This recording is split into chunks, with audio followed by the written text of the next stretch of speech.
Hi student, teach for class third. बच्चों, आज हम लोग हिंदी व्याकरण की रीडिंग करने जा रहे हैं। हिंदी व्याकरण में हम लोग आज लेसन फर्स्ट के रीडिंग करेंगे। लेसन फर्स्ट हमारा है भाषा और व्याकरण। बच्चों, ये आपकी बुक है, व्याकरण की बुक है, देखो। और ये आपका फर्स्ट लेसन है, भाषा और व्याकरण। सबसे पहले हम लोग भाषा के बारे में जानेंगे, फिर व्याकरण के बारे में जानेंगे। भाषा क्या होता है? तो बच्चों, जिसके द्वारा जिस माध्यम से आप लोग अपनी बातों को किसी दूसरे के सामने व्यक्त करते हो, वही भाषा है। जैसे आप अपने मम्मी पापा से, अपने टीचर से जो कुछ कह रहे हो, या किसी से जो कुछ भी बोल रहे हो, कह रहे हो, वही भाषा है। भाषा वह साधन है जिसके द्वारा हम अपने मन के भावों को दूसरों को समझाते हैं। अगर भाषा नहीं होती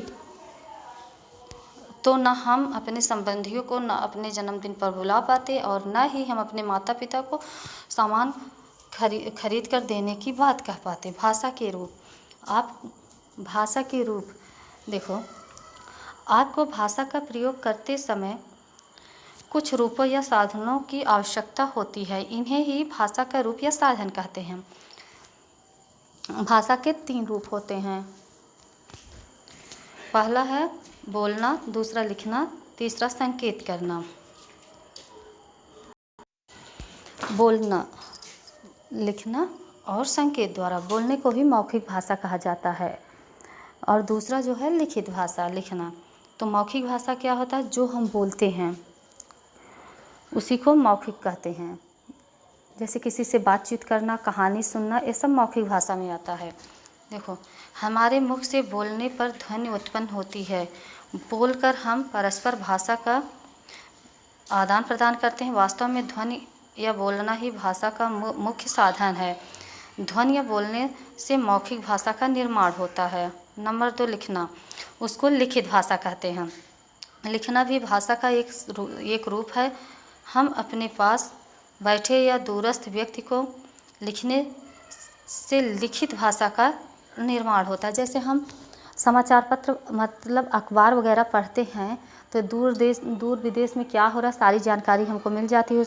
तो लिखित भाषा। किताबें जो हम आपकी क्लास में लगी हैं, जो आप पढ़ रहे हो, कोई भी किताब हो, वो सब लिखित भाषा है।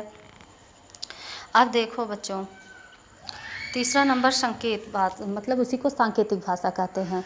सांकेतिक भाषा का मतलब होता है कि किसी को इशारे में कोई चीज़ कहना। जैसे आप लोग कहीं घूमने जा रहे हो, वहाँ पे ट्रैफिक पुलिस आपको दिखाई दी, जहाँ पे देखो वेट करने के लिए वहाँ सिग्नल पे येलो, ग्रीन, ये सब रेड लाइट जलती हैं, तो गाड़ियाँ रुकती हैं ना।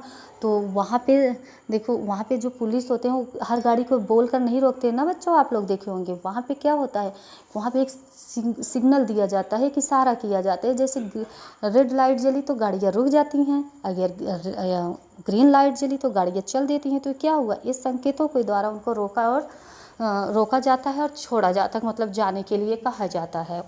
तो यह हमारा सांकेतिक भाषा हुआ। देखो, सांकेतिक भाषा को व्याकरण में स्थान नहीं मिला था। भाषा का यह रूप मान्य नहीं है। मतलब अगर हम व्याकरणिक तौर से देखें, व्याकरण में देखें, तो सांकेतिक भाषा को स्थान नहीं दिया गया है। मुख्य रूप से भाषा, लिखित और मौखिक भाषा को ही व्याकरण में स्थान मिला है।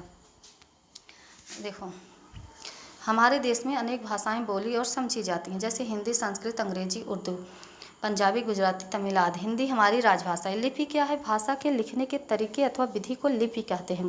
प्रत्येक भाषा की अपनी लिपि होती है। जैसे हिंदी, गुजराती तथा संस्कृत की देवनागरी लिपि है, पंजाबी की गुरमुखी लिपि है, अंग्रेजी की रोमन लिपि है। व्याकरण, अब देखो बच्चों, ये थी भाषा। अब हम व्याकरण के बारे में जानेंगे। व्याकरण क्या होता है? व्याकरण के द्वारा ही हम शुद्ध बोलना, लिखना और पढ़ना सीखते हैं।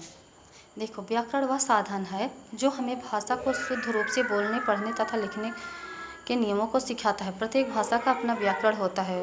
भाषा के अच्छे ज्ञान के लिए व्याकरण पढ़ना आवश्यक है। व्याकरण हमें 3 भागों के संबंध में विस्तार से बताता है। पहला है ध्वनि, दूसरा है शब्द, तीसरा है वाक्य। हमारी राजभाषा हिंदी है और इसका अपना व्याकरण भी है। कहने का मतलब हमारी राजभाषा हिंदी है, हिंदी का अपना व्याकरण भी है जो हम लोग पढ़ते हैं। तो बच्चों, आप लोग भाषा और व्याकरण के बारे में समझें। अब हम नेक्स्ट वीडियो में आपको इसकी एक्सरसाइज और वर्ड मीनिंग को दिखाएंगे, कंप्लीट कराएंगे। आप लोग कॉपियों को कंप्लीट करते चलना। Thank you.